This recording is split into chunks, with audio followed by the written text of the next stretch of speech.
You might feel like you are doing every single thing right and not getting any new sales or new clients. So today I'm gonna walk you through that. Not only am I gonna inspire you, but I'm gonna teach you my framework that you need for your sales and how you can attach that to the authentic authority you're infusing in your brand. And we're also gonna be talking about video, what might be holding you back about getting on video, but why you should go on video. And I think by the end of this episode, you're gonna feel perfectly fine about getting on video and just doing a thing. So if you need a little confidence boost, some motivation, and a framework that you can actually stick to, this is the episode for you. Hello, and welcome to the Fast Forward Amy show, the show where we lift your life and business with simple strategies. I'm Fast Forward Amy, your host and coach, and I'll bring you a new episode every Tuesday. So usually when I start talking, I look into the camera and I have this introduction prepped, but I've been waiting here for 10 minutes and I cannot come up with any other introduction than just saying, you know what grinds my gears? When people tell me, Amy, I feel like I'm doing everything right, but it's not working because I'm not getting any new clients. And more often than not, this doesn't just mean I'm not getting any new clients. It means, Amy, I'm doing everything right, but I'm not getting my first new client. And that is what I want to talk to you about today. Was that a correct sentence? I don't know. I don't care. I'm still going to continue. I see Thomas, the videographer, nodding. Yes, it was a correct sentence. Please, Amy, keep talking. I'm going to keep talking. So at the moment of these recordings, I do feel like I have to tell you this. I have been writing for days on end, and now I'm in recordings, and my brain is firing on all cylinders. So maybe some things will come out badly, but I'm still going to continue. So people tell me I'm not getting any new clients. Now, the first tip I want to tell you is if you are starting out, let's assume you're a coach. You're a coach who wants to help people, obviously, because you're in a service-oriented profession and you feel like you're not getting any new clients. That means that you're not able to help people. But what I want to ask you to do is to shift your view from not getting any new clients to focusing yourself on getting your first client. And it might be that you are using social media in order to attract that new client. Let's assume you're a coach, your name is Sophie, Coach Sophie, and you want to get your first new clients through your Instagram, and you've been trying really hard. You've set up a new Instagram account, you've given it a name, you're posting quotes, and you come to me, you tell me, Amy, it's not working, this is not for me, it can't work. I come back to you and I say, it can work, you're gonna get your first client. So the way I'm gonna look at this is like I'm doing an audit for one of my clients, right? So we're really gonna work through this case. And even if you already have a ton of clients, but for example, you are in a launch currently, you're gonna learn from this, because I will admit that I also always learn from doing audits and working on business cases. What I do every month in my Business Freedom Elevator in my Boss Up Mentorship program, I always do audits, I work through business cases, and anytime I do that, is that my cat? It's my cat. He wants to be in the podcast recordings. It's really cute. He actually speaks to me. I feel like he's kind of like a dog, actually. He just follows me around everywhere. Yesterday I came back from my writing retreat, and he was so happy to see me. He jumped on, I left the bathroom door open while I was on the toilet, and he jumped on me, paws in my skin while I was on the toilet. Note to self, don't take your cat with you to the toilet. So, when you are creating that Instagram profile and you want those clients, what I was saying is I also learn from doing these audits, because when I am in my own launches and I do these audits, I always think to myself, holy shit, I could be doing more of this. And this is kind of the mindset I want to teach you, is business is a science, but it's a science and sales with so many tools in your toolbox. And the fun thing for me personally, and for myself and my business partner in my other business, Jessica, is you can always find stuff that works. And even if you've tried 100 things that don't work, there's still going to be stuff that does work. And you can learn from every single thing. And if you want to become a true entrepreneur, you got to learn how to analyze, and you got to learn how to look at what's working, what isn't working. And every single launch, every single week, I analyze. I look at my insights. I look at what has been working. I recently had a client of mine doing a launch following my own principles, and I looked at it, learned from it how to improve my own formulas, and I also looked at it and thought, I could be doing this much better in my own launches. So I invite you to look at this as either getting your first clients through Instagram, for example, or just improving what you're already doing by looking at the framework I'm going to teach you today, because I'm going to be teaching you a framework with like an added layer. Because you want to get your first client, and right now what you're doing isn't working. My guess is your profile picture is either a logo or it is a photo of you maybe in the dark. And that's one of the first things we want to address, because what I want you to fully realize is when we want to sell something, it means that people need to buy from you. So it means that you need to put yourself out there. And I know that that might feel very counterintuitive, because as a service-based business owner, you are probably and correctly very oriented or looking at the fact that you want to serve your audience, which is really great. You need to be of service, so you are not the hero. You're simply the guide and the mentor. But it does mean that you have to get people to actually buy from you, because they're buying your service for a reason. So you need to give them the personality that comes with that, because otherwise, I mean, they have 100 different coaches to buy from, and that is what it means to be an authentic authority. Is you need to put that authenticity in there, otherwise they're not going to buy. So make sure that you're actually visible. So often people, like, you have the little Instagram profile picture, and they make themselves too small. So your profile picture needs to be like this. Actually, I don't like you using a logo. Maybe if you have a bigger company, you can use a logo, or if it's very professional, or if it's really a product-based brand where you're not visible. But when you are starting out as a service-based business owner, look at that. Okay? And I want to add, I have used the same profile photo for like 2-ish years. I currently do not look like my profile photo anymore, so I'm gonna change it. But stay very consistent. You need to create this image of yourself that people really recognize really quickly. I have the same profile photo everywhere, and you can really recognize my face, but now I have to adjust it because it's not the same face anymore.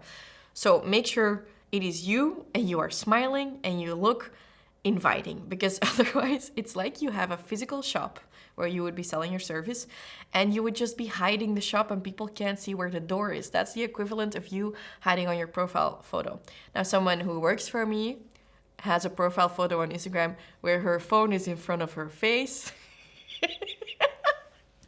And that is okay, because she doesn't want new followers. She doesn't want new people on her Instagram.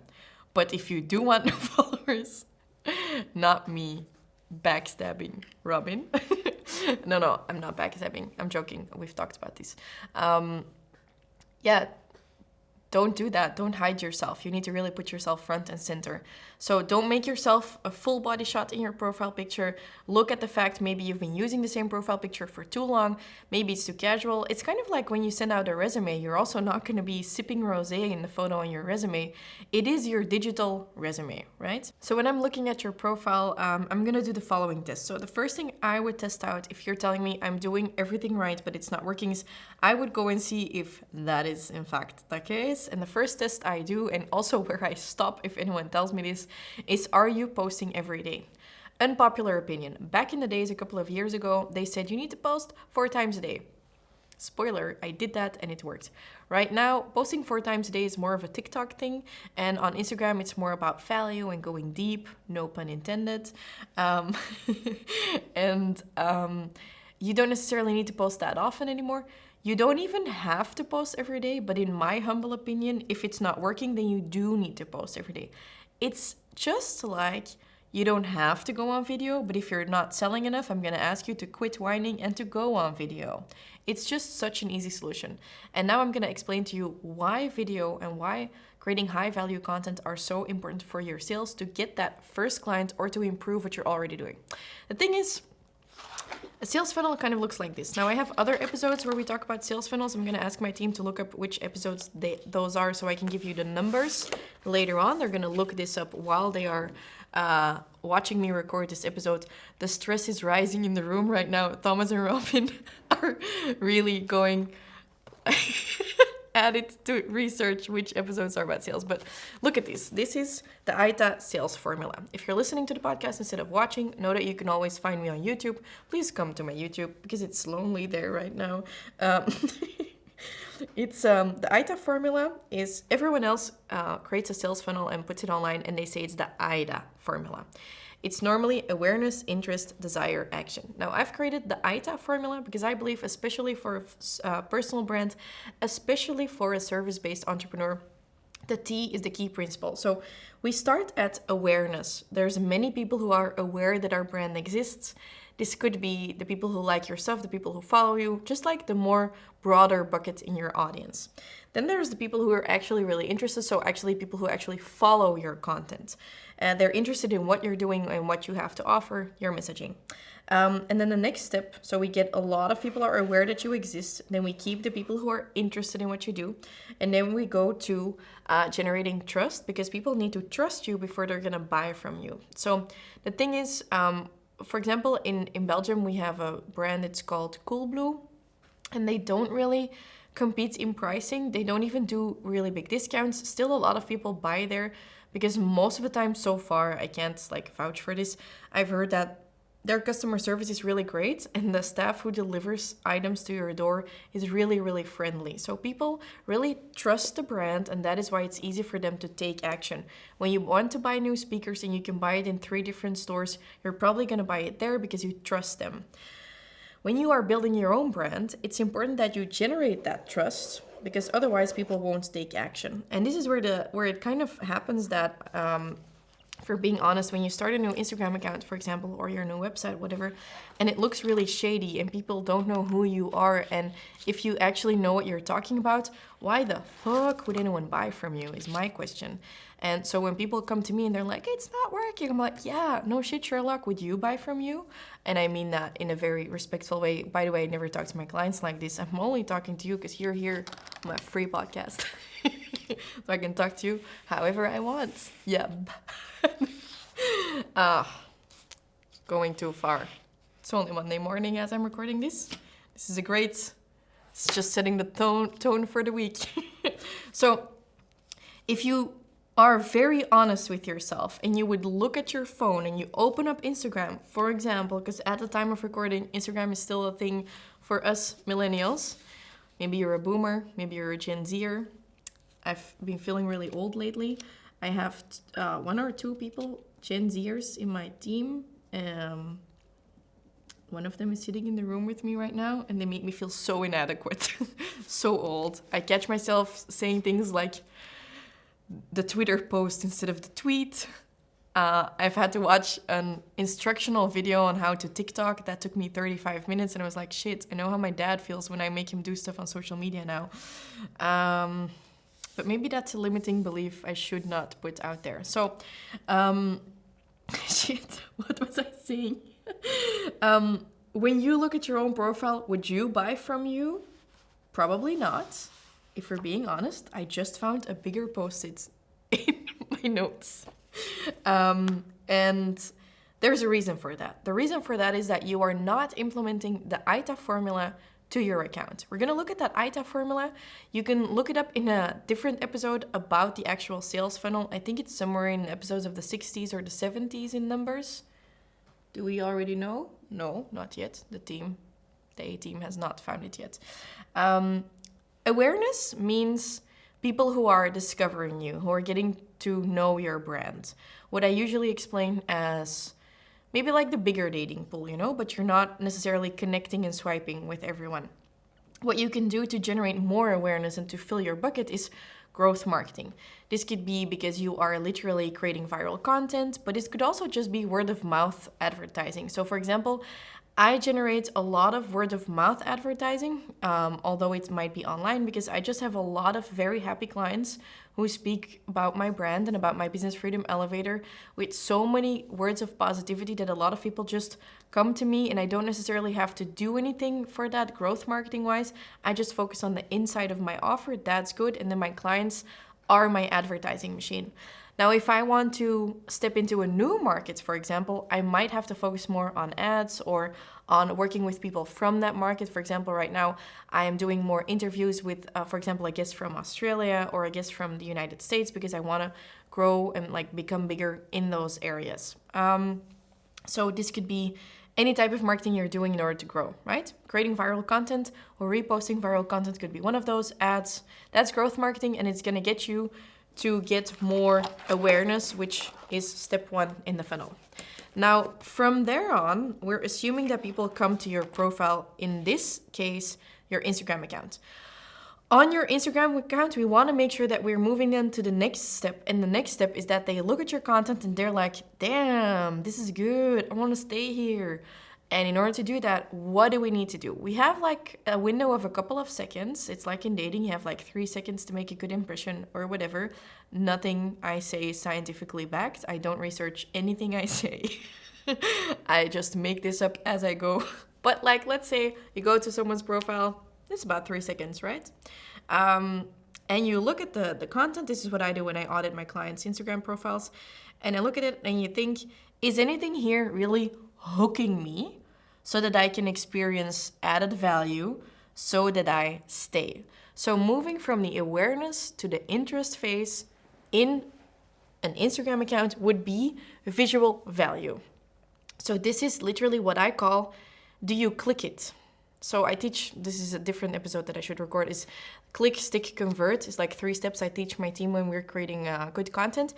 Would you click on something on the account is my first question for you. Is there a big title that pops out? Is there a quote that pops out? Is there an image that makes you go like, I want to discover this? Now, if you're someone who's more into lifestyle and fashion, it might be that your profile is just so pretty that people are like, yeah, I want to stay here. I'm going to click follow because everything is so pretty. But it could also be, in my case, I don't focus on pretty content because I don't care enough. It's also something I'm just not good at in real life either, because the sweater I'm wearing in this recording is also something I just literally grabbed out of the suitcase that I went traveling with this weekend instead of grabbing a clean sweater from my closet. This is the real me. And so my Instagram is also gonna portray that because I feel like authenticity is really important. But so that means there might be a reel of me with a really big title on it, just black text on a white background. And it will hook you in because it will have like a quote that you feel like, oh my God, yeah, it's not about making money. It's about choosing your life of freedom. You might be like, yes, that is so what I feel like too. Money is fun, but it's especially about being able to choose when I wake up or not. I don't know, I'm making this up as I go. But freedom is one of my values, so you'll find content about that. In your case, let's say you are a coach and you have a bunch of inspirational quotes on Instagram, which are really great to work with. One of my first tips would be to not always be using different formats, but to kind of use a format that is already appreciated by Instagram. So in this case, it's often white background, black text. That's something that the Instagram algorithm will recognize as being nice and doing well in the algorithm, so it might show it to more people. At the same time, by the way, so basically I want to just talk about this. Don't overbrand your content if you want to use it to grow. Because if you want people to repost something, you need to stay in a certain format. It's difficult with content. You always need to be like ahead of the trend, but not too far ahead of the trend. So you need to be like riding the wave of the trend. So with quotes, for example, what works really well for female entrepreneurs is like light pink background, black text on it, because they've seen that and shared it so many times. When you create something in that format, it will be really easy for them to share that too, because it reaffirms their identity. So when you look at your profile, you don't have to, in my humble opinion, and like you can just shut me down and tell me to shut up right now. Your profile is not necessarily about who you are and what you want to put out there and what you think is a really pretty quote. It's about what your client will really register. And it obviously also has to be aligned with the way you think. Like, I cannot create an entirely pink profile because it's not me. But that doesn't mean when it does feel like me that I won't do it, because I also know that it will work well for clients. But very long story to tell you, don't overbrand your content because no one will share it. And also it won't get shown to people in the algorithm. But focus, for example, on those quotes. And what I was doing is I wanted to go from awareness to interest. So I said your content needs to hook people. We need to make them click it so they read the quote, then they read the explanation. They're like, I'm going to stay here. But what happens often is it's just a quote and there is no explanation, or it's just a pretty photo and there is no value in the caption. Or it's like touches on something that could be value in your brain, but you're not explaining what the actual value is. It is not enough to just offer a piece of content. What you should be doing with your content is you need to be creating quick wins for people. So when people are lounging on your profile, you need to make sure that they are actually actively experiencing a sense of value so that they're getting impact from you. It's adding something to their life so they have a quick win. They're like, oh, I have never thought about it that way. I'm going to start thinking about that. It could be the same as like, the equivalent of this is, what if you've had eggs in your pantry for a really long time, but you're really craving an omelet, but you don't want to go outside because you're in your PJs and you want to make breakfast, but you really don't want to go outside and you want to know, are these eggs still okay to eat or not? And the expiration date is already passed, but you've heard from someone that you can eat eggs for way longer, but you don't want to get sick, right? So I can teach you right now, and this is a quick win. You can grab a glass of water. You can drop the egg in the, not cooked or whatever. You can drop the egg in the glass of water. And if it sinks down all the way and it stays down, it's still good to eat.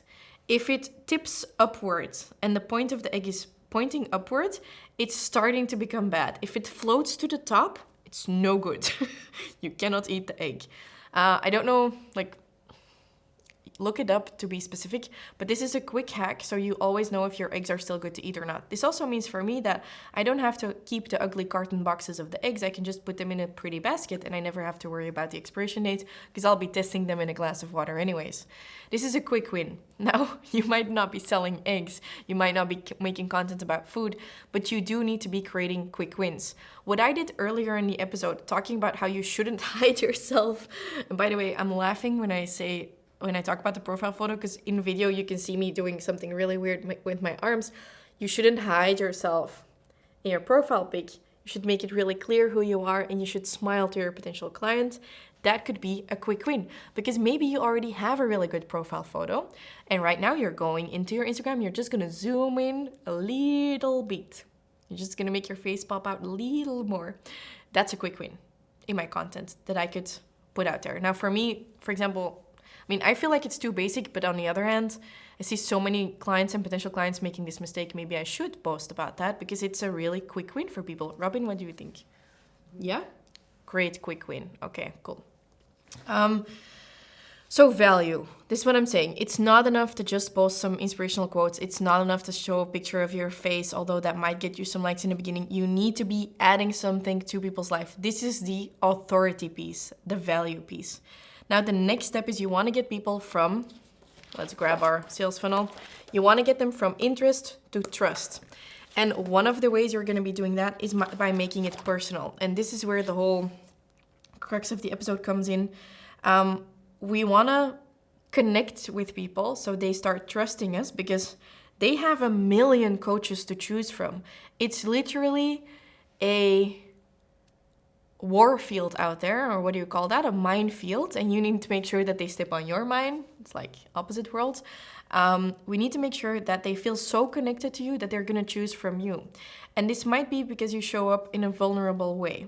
For me, it might be to, like, I personally dislike the fact that many business coaches pretend like it's all sunshine and fucking rainbows. I'm like, this is not possible. You have a team, you have stress. Don't pretend like it's all sunshine and rainbows. But many business coaches feel the need to pretend like everything is perfect. So you know what? If that is their authenticity, I'm not gonna judge.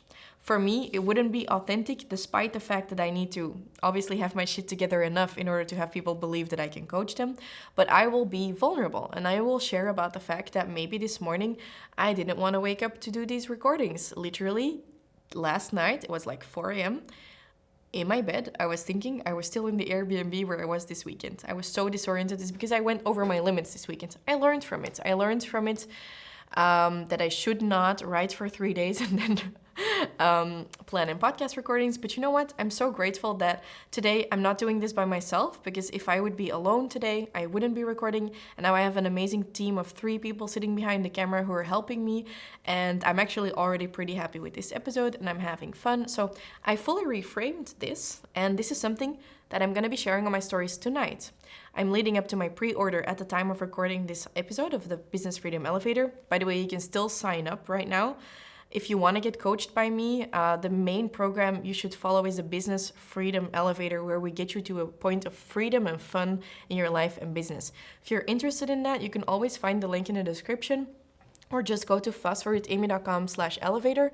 The program is really amazing. It's filled with all of the things I wish I had known when I started out and I was just burning out, working with the wrong clients, spending way too much time on the wrong things. And basically I ended up every week just wanting to binge on cookies and wine because I was so overworked. So if you want to build a healthy business where you can actually have your business complement your life and be happy in all of it, I would love to invite you in the Business Freedom Elevator. So the link is in the description, and you can obviously always just also find it on my website. So what was I saying?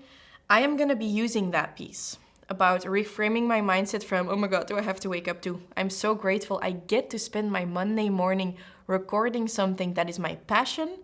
That is me reframing my self-talk. For example, it could be, oh my God, there's this entire project that I need to overhaul because it sucks. Wow, that's a really great opportunity to make it better. A difficult conversation with one of my team members, this is something I learned from my dad, is always an opportunity to learn and to help them grow. Instead of looking at it as like, oh my God, I'm getting a phone call with a problem, I can look at it as an opportunity to grow. So all of that stuff for me is things I could share, and that would create a connection with you. Maybe you already feel more connected with me because you thought to yourself, yeah, Amy, not only do I have an aha moment because I should be reframing my thoughts value, I also feel really connected to you because apparently you're only human and you also maybe sometimes go over your boundaries or have ripple effects in your calendar or wake up tired because you kind of overplanned yourself. So that is creating a connection. Me showing my cat also shows a connection. And that doesn't mean that I do it and it's dishonest, because authenticity is one of my values. In fact, going from interest to trust through the connection for me means being really authentic. And that means maybe I'll show you I make a really big mess of my, I always bring too much luggage on a trip, or I make a really big mess of my kitchen, or why am I still on my phone so late every night?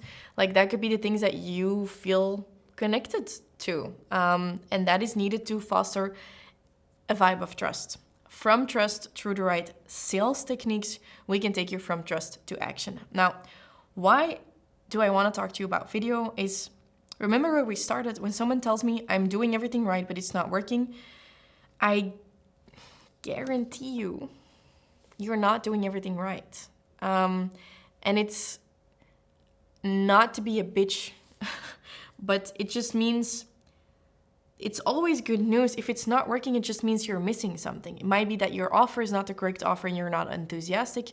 We have an episode about SOS in your sales, and there are so many things you could check off. That's what I teach you in the BFE, the Business Freedom Elevators, to really look at what you need for your sales. And if it's not going the way you want it to go, we have a huge list of things that you can check off to see if you might be missing out on something. Spoiler alert, when my sales aren't doing well, I also go through that checklist, and there's always something I'm not doing right. It might be that I'm missing a piece of authority, might be missing a piece of authenticity, maybe my offer is off. There are so many things that it could be. And what I want to tell you is, if you come to me and you say, I'm not getting any new clients, but you're not making videos, that is one of the first things you should be doing, because trust is inherently bigger when you meet someone in real life. It's much easier to trust someone in real life than it is to trust someone online. Dating in real life, getting a vibe in real life is much more powerful than just chatting, because through a chat, it can feel like you really get to know someone, but it's not true, and like you can literally get catfished. The trust online is not the same just through text, but we can't always meet people in real life. So the closest thing to real life stuff is video, because people can then really experience you as a person and not only see that you're an authority, but especially see that they can build up a connection with you so they can trust you to buy from you. It baffles me that people don't make videos as a coach, but expect people to book a call with them or a session with them if they are not even showing up confidently on video. It is so easy. Every single fucking phone right now has a camera. And I sound like Gary Vee right now, and I always said I didn't want to do that, but it is so easy. It's like you have a piece of gold lying on the floor at your feet, and you're like, I'm just gonna turn around and see if I can figure out a chemical potion that can make me gold, although I know nothing about chemistry. The piece of gold is lying there. It's only asking you to create videos. And you can suck at those videos. By God, you can still find my original YouTube videos. I'm wearing like hats. It's very, very weird. My hair is super long. I don't know what I did with my eyebrows. Thomas, can we insert a visual of one of those videos in this video? Perfect. And I didn't know how to edit the videos. I didn't have Thomas back then. So I just inserted emojis in my videos once I figured that out. They were terrible, but they still really did a lot. And not only is it your best shot to create videos, also your competition is doing it, so you just can't stay behind anymore. It's not an option. You just have to do it. And the world is passing you by, and the potential success of your business is slowly dying because you're holding yourself back. So you really have to ask yourself, is your fear of failure, of putting yourself out there, so big that you would give up the potential success of your business? Is your fear of failure so big that you're gonna allow it to give up the success of your business? And look, I wanna add something. Maybe you're a writer. Maybe you're really, like, you just feel disaligned being on video, but it's just a skill you have to learn. It's like learning to ride a bike. The first time or like walking, like when you see a toddler who's learning how to walk, sometimes they fall down, but does a toddler give up? And do they never learn how to walk because they fell down? No, like they walk into a door, they smack their face on the floor. They don't give up. At a certain point, they know how to walk. That's what learning to be on video is. I believe that there is only a very small percentage of people who shouldn't do it as business owners. And then the only option for me, and this might be me generalizing, but I'll take it, is that because you're such a good writer and you can show up through text. But it's either going to be writing or video. And video is easier than writing for most people. So just get over yourself. It's just and it's not because social media, blah. No, it's because the world is more and more digital right now. It's going to stay like that for a while, maybe forever. Metaverse shit and all of that. And if you want people to buy, there is a disconnect if it's not happening right now. And my guess is the disconnect is authenticity and authority. The way to solve that is value/expertise and video. And the best way to do that is to combine it. So my piece of advice for you is, if currently you're spending so much time in Canva, you're writing all of these posts, and you're like, Amy, what the fuck do I do with this podcast episode? Because I'm all fired up and I want to go and get that first client. But specifically, what do you want me to do? I want you to create one killer piece of content a week in video format, preferably, and post that. And it's not going to be a video of like, look at me working. It's going to be a video that answers the exact question or pain your potential client is going through, where you create heaps of value, where they get quick wins and they have a very specific takeaway from that piece of content, so that when people visit your blog or your account, they can experience that and in an instant go from being aware that you exist to trusting you enough to buy, because you got the interest and the trust already out of the way because you created valuable video content. I hope I got you fired up to do that right now. Now, obviously, I know that me saying just get over yourself and get on video is like saying you should just be a little bit more confident. That's very crappy to say. Like, that has never helped anyone. My mom used to say that. Like, she said, it has never helped anyone ever to tell them to be more confident. If anything, it does the opposite. So I don't expect you to just become more confident on video by yourself, but I want to help you. So if you feel like you're the toddler who's like falling down and is afraid to walk because you're afraid of falling down, I'm going to help you fall, but I'm also going to help you stand back up and actually learn how to walk really well. I'm going to help you become really confident on video. And I'm going to do that through a video training. And it's my Start to Video training. So through fastforwardamy.com/start to video, or just in the link in the description, you'll find a training or like a mini course where I'm going to walk you through the step-by-step things you need to know. It's going to be both about the specifics of like the technicality, not in this setup that I'm in right now, but more of a how can you do it with your phone or like easy equipment, all of that, but also what you need to take into account light and microphone-wise, but most importantly, how can you get confident on video and how can you make sure that you get it done easily every day. I'm gonna teach you all of that for free through my Start to Video course, so definitely go and grab that because I will probably make it paid, like not free later.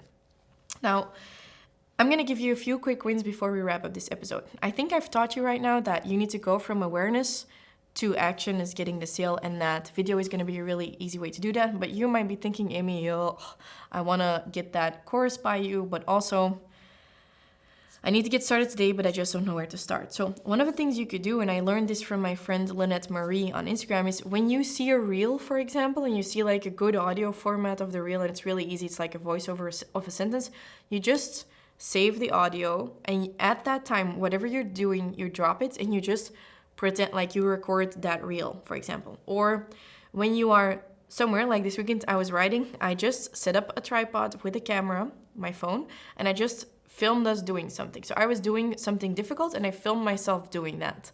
I haven't posted that, but now I have it and I can always do something with it later. Maybe it will be with text overlay, maybe it will be with the voiceover, but I have the footage. So look at it as creating like a bank of content. Usually I think they call this B-roll content.